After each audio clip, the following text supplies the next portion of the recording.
Baik, Assalamualaikum warahmatullahi wabarakatuh. Alhamdulillah, Alhamdulillahirrahmanirrahim. Salatu wassalamu ala asrafil anbiya'i wal mursalin wa ala alihi wa ashabihi rasulillah ajma'in. Allahumma shalli ala sayyidina Muhammad wa ala ali Muhammad kama shallaita ala Ibrahim wa ala ali Ibrahim fil alamin innaka Hamidum Majid. Baik, segala puji hanya milik Allah SWT, serta salawat berpakaian salam selalu kita curahkan kepada junjungan kita Baginda Rasulullah SAW, manusia yang mampu mengubah zaman dan menjadi negara peradaban. Baik, kepada bapak-bapak sekalian, jamaah sholat Jumat ya, Masjid At-Taqwa. Sebelum saya menyampaikan beberapa pengumuman dari pengurus masjid, saya mengimbau untuk jamaah sekalian. Yang pertama, mungkin silahkan untuk mengisi saf-saf depan terlebih dahulu, karena masih banyak yang kosong ya. Jadi nanti ketika saudara-saudara kita baru datang, mereka bisa ngisi saf-saf yang di belakang. Jadi kita tolong untuk para jamaah untuk mengisi saf-saf yang di depan terlebih dahulu. Terus yang kedua, bagi yang membawa HP ataupun alat-alat elektronik mungkin bisa disilentkan ya, supaya nanti ketika kita melaksanakan ibadah sholat Jumat tidak mengganggu kekhusyukan kita. Lalu kemudian petugas khotib dan imam Jumat kita pada 10 Juli 2026 ada Ustadz Ence Mulyadi MPDL, dan alhamdulillah beliau sudah ada di tengah-tengah kita. Dan yang terakhir dari pengurus masjid mengajak dan mengimbau untuk masyarakat jamaah masjid mengikuti pengajian rutin subuh pada malam Ahad ya, pengajian rutin Sabtu ya, Sabtu malam Ahad 11 Juli bersama Ustadz Haji Tengku Khairul Fadli LCMH tentang fikih sholat. Mungkin demikian pengumuman dari pengurus masjid. Mohon maaf kalau ada salah kata yang berlebihan ataupun salah. Pada Allah mengampun. Billahi taufiq wal hidayah. Assalamualaikum warahmatullahi wabarakatuh.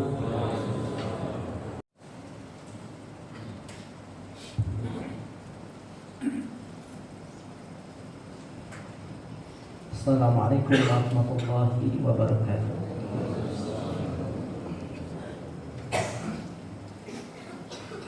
Allahu Akbar,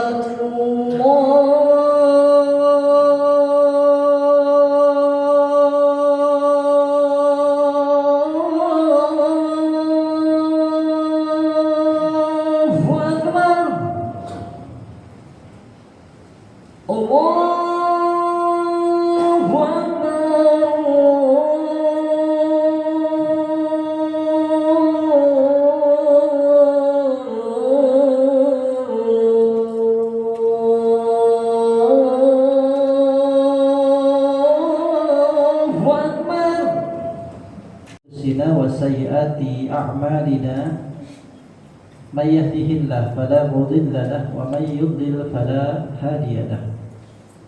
Asyhadu an la ilaha illallah wahdahu la syarika lahu wa asyhadu anna Muhammadan 'abduhu wa rasuluhu alladzi la nabiyya wa rasula ba'dah.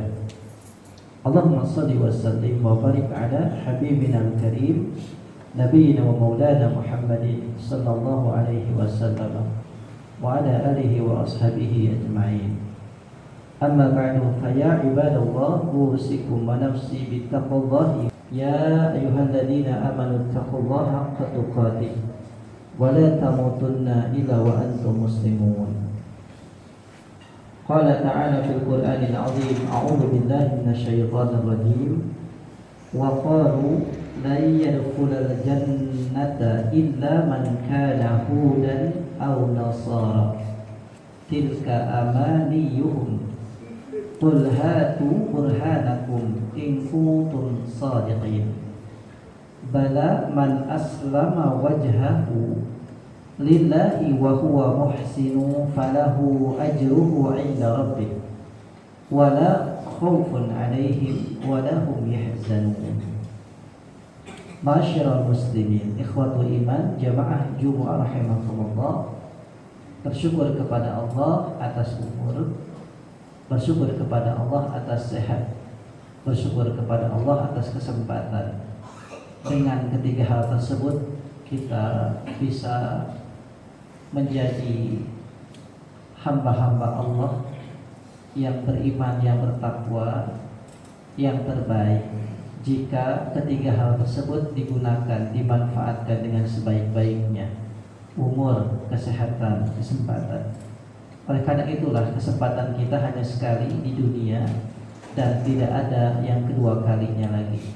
Maka kesempatan yang singkat ini semoga menjadikan bekal sekaligus wasilah, sekaligus modal kita untuk terus meningkatkan kualitas iman, takwa, ketaatan kita kepada Allah Subhanahu wa taala. Masyarakat muslimin, jamaah Jumat rahimakumullah. Khutbah yang singkat ini diberi judul mengukuhkan akan kebenaran dinul Islam. Mengukuhkan hati kita akan kebenaran dinul Islam. Ikhwatu iman, ada fenomena yang menarik, terutama yang mungkin terasa bukan di Indonesia. Yang paling terasa itu di Eropa dan di Amerika. Tapi karena berkaitan dengan dunia Islam, maka kita orang di Indonesia pun turut memperhatikan, atau mungkin di antara kita ada yang punya pengalaman. Perkembangan Islam di Amerika dan di Eropa setiap tahunnya mengalami peningkatan. Jadi kalau kita lihat grafik, ya diagramnya positif, trennya naik terus. Maka ketika Allah Subhanahu wa taala menyampaikan firman-Nya bahwa banyak orang yang ingin memadamkan cahaya Allah, wallahu mutimmu nurihi walau karihal kafir. Tapi Allah justru menyempurnakan cahaya kebenaran Islam itu walaupun orang-orang kafir tidak suka. Dan di setiap negara, di negara-negara yang kemudian kita bisa lihat bagaimana Islam itu berkembang. Indikasi yang paling gampang saat Piala Dunia tahun ini 2026, Piora tentang dukungan terhadap Palestina itu nyata dan terbuka di ruang-ruang di stadion-stadion dan tidak canggung seperti tahun-tahun sebelumnya. Bahkan pemain-pemain muslim begitu mudahnya diterima di kalangan mereka. Bahkan di antaranya adalah mereka yang turut untuk mengembangkan atau memberikan citra positif terkait dengan Islam. Belum lagi dai-dai, para pendakwah-pendakwah yang luar biasa gigih. Ya, dakwah on the street, didakwah di jalan-jalan, di trotoar, di tempat-tempat keramaian, menyampaikan Islam, tentang dinul Islam, dengan diskusi, dengan dialog, bahkan tidak sedikit yang akhirnya berdebat. Banyak juga yang login, yang masuk Islam di tempat. Ada juga yang masuk Islam beberapa hari, pekan, kemudian setelah mereka merenungkan, berpikir daripada apa yang didiskusikan tersebut. Walhasil perkembangan Islam di Amerika dan di Eropa lumayan ya naik, atau bahasanya positif trennya dari tahun ke tahun.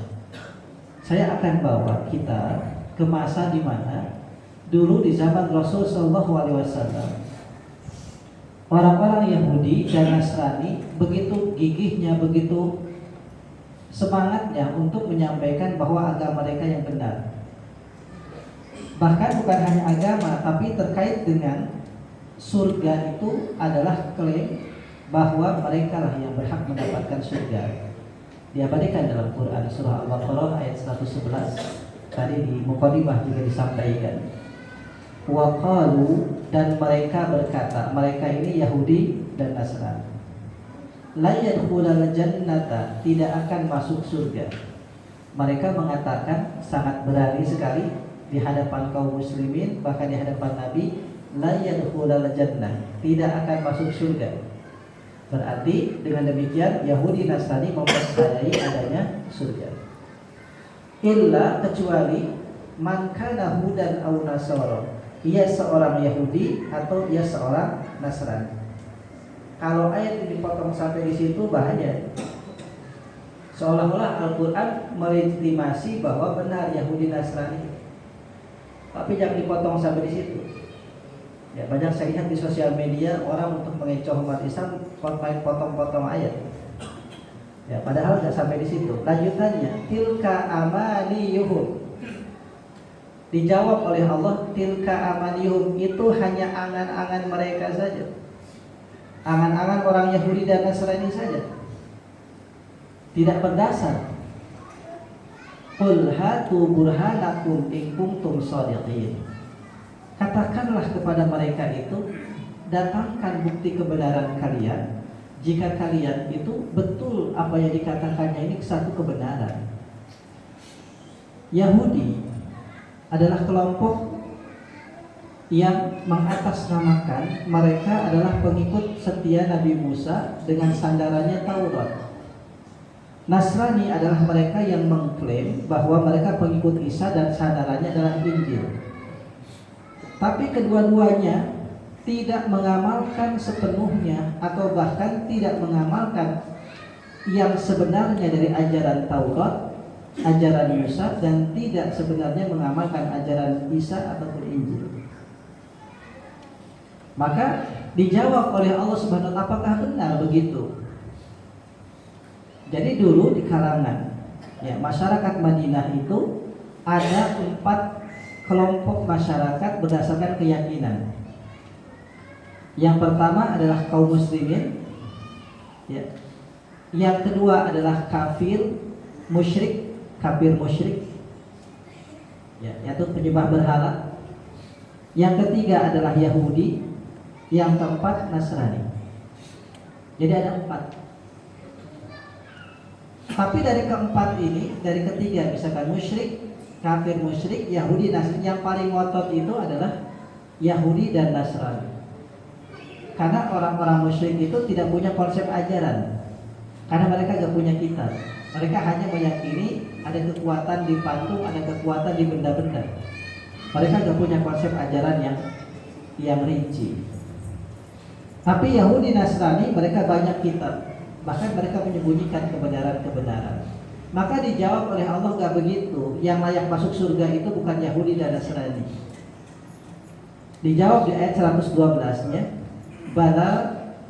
bahkan yang benar itu, kata Allah, man aslama wajhahu lillah. Siapa saja orang yang menyerahkan dirinya. Digambarkan wajah itu merupakan bagian saja. Jadi kalau dalam bahasa kaidah bahasa Arabnya, min itlaqil juz'i wa iradatil kulli, disebutkan sebagian wajah, tapi yang dimaksud bukan hanya wajah, seluruhnya. Sama seperti dalam kiasan bahasa Indonesia, sudah tidak terlihat batang hidungnya, bukan hanya batang hidung, tapi maksudnya semuanya.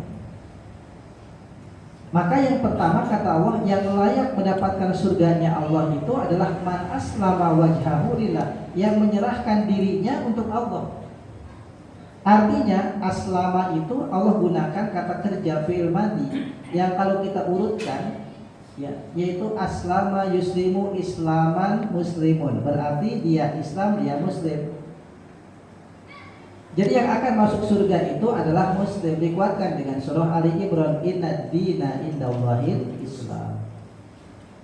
Jadi klaim Yahudi Nasrani itu batal, bahkan terbantahkan dengan firman Allah, bala man aslama wajhahu lillahi, yaitu yang pertama yang layak masuk surganya Allah adalah yang menyerahkan dirinya menjadi seorang muslim, menjalankan keislamannya, menjalankan syariat Islam. Yang kedua, wahwa muhsinun, menjalankan kebaikan-kebaikan, melakukan kebaikan-kebaikan. Makanya setelah iman Islam tidaklah sempurna kecuali ihsan, karena muhsin itu ada kaitan dengan ahsana. Jadi menariknya, aslama itu Allah sebutkan fi'il madhinya, bukan Islamnya, bukan muslimnya. Sedangkan muhsinun Allah sebutkan isim fa'ilnya, bukan fi'il madhinya. Artinya Allah ingin menggambarkan, kita berpikir kalau aslama berarti Islam, muslim. Ilmu tasrifnya begitu. Kalau muhsinun berarti dari ahsana yuhsinu ihsanan muhsinun. Berarti muhsin itu kaitan dengan ihsan, kaitan dengan ahsan. Tidak akan sempurna keislaman seseorang jika tidak melakukan ihsan. Maka dalam akidah disampaikan bahwa tiga hal pokok yang tidak terpisahkan, iman, Islam, ihsan. Diibaratkan iman adalah akar yang menghujam ke tanah, ibarat pohon itu. Sedangkan Islam itu batang, ranting dan daunnya. Sementara ihsan itu buahnya. Jadi satu kesatuan. Maka ihsan itu terkait dengan amaliyah, terkait dengan muamalah dan hal-hal lainnya. Dia adalah seorang muslim yang muhsin, melakukan kebaikan-kebaikan. Kenapa? Karena ternyata Islam saja, menjalankan syariat saja tidak cukup, menjalankan rukun Islam saja tidak cukup. Apakah sholat saja cukup? Tidak, harus berbuah. Buktinya apa? Justru orang yang sholat pun masih diancam, fawailul lil musallin. Berarti dia abai, tidak ada ihsan dalam sholatnya. Bisa jadi gerakannya terlalu terburu-buru, bisa jadi tidak rapi gerakannya, tidak tertib, atau mungkin sudah tertib tapi aplikasi tidak ada dampak positif dari sholatnya, tidak tanha anil fahsya'i wal munkar, masih biasa-biasa saja. Begitu juga orang yang melaksanakan saum tidak cukup, ternyata kalau tidak ihsan, ada poinnya, ada nilainya. Kata Nabi, kam min shaimin laisa lahu min siyamihi illa laju wal atas. Banyak orang yang puasa tapi tidak dapat pahala apapun kecuali hanya lapar dan dahaga. Artinya bukan hanya sekedar menjalankan syariat, tapi harus muhsin, harus baik, harus dia berkualitas. Falahu ajruhu inda rabbih. Nah, kalau sudah seperti itu layak mendapatkan balasan dari Allah, khususnya surganya yang dijanjikan. Kemudian bukan hanya itu, ditambahkan wala khaufun alaihim wala hum yahzanun. Tidak ada rasa takut atas mereka dan mereka tidak akan bersedih.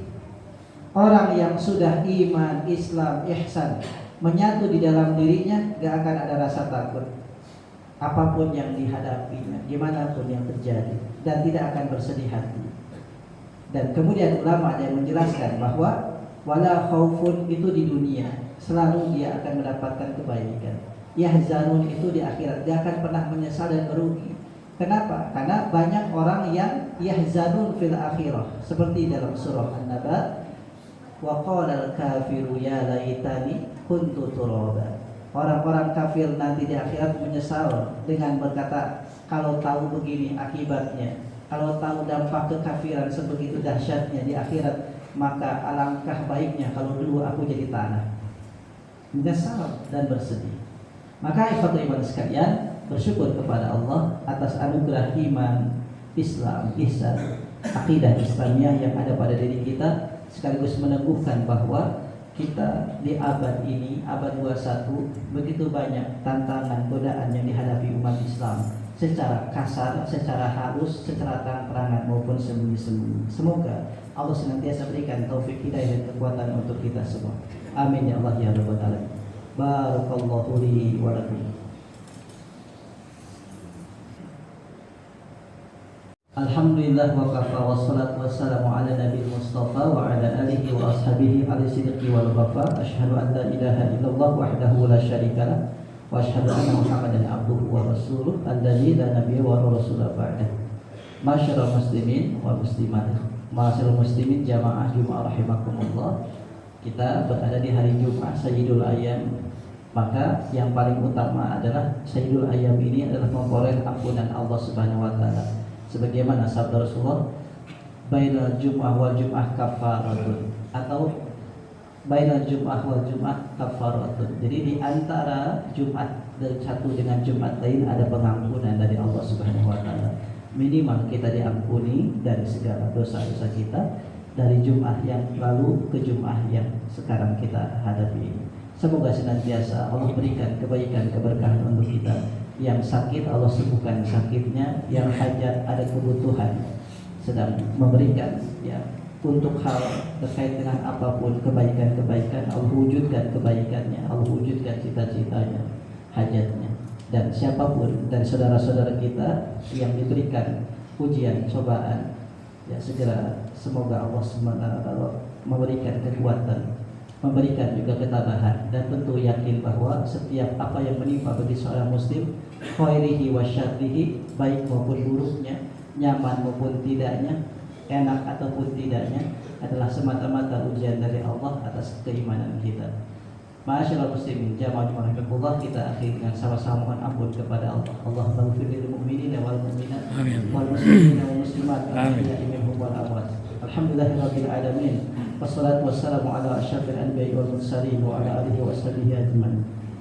اللهم اغفر لنا ولوالدينا وارحمهما كما ربيانا صغيرا ولجميع المسلمين والمسلمات والمؤمنين والمؤمنات الأحياء منهم والأموات. اللهم أصلح لنا ديننا الذي هو عصمة أمرنا وأصلح لنا دنيانا التي فيها معاشنا وأصلح لنا آخرتنا التي إليها معادنا واجعل الحياة زيادة لنا في كل خير واجعل الموت راحة لنا من كل شر. ربنا آتنا في الدنيا حسنة وفي الآخرة حسنة وقنا عذاب النار. وصلى الله على نبينا محمد وعلى آله وبارك وسلم والحمد لله رب العالمين.